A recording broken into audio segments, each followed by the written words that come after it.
In che cosa consiste la vostra azione? Allora, il nostro tentativo per aiutare Genova e i fatti accaduti con questa grave tragedia sono quelli di dare un'informativa piena.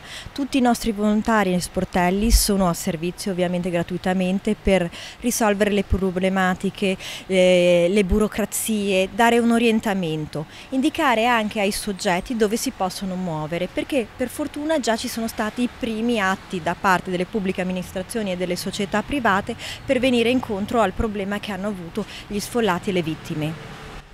Su quali punti, diciamo, si snoda la vostra azione principalmente?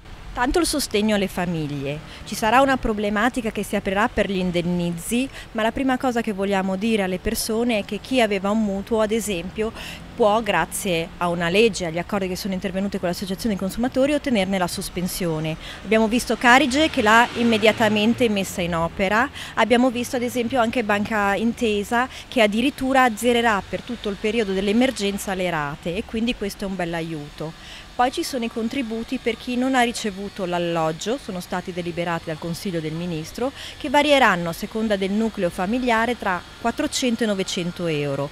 E per chi in famiglia aveva una persona con un portatore di handicap con un grado superiore al 67%, ci sarà un incentivo in più di 200 euro mensili.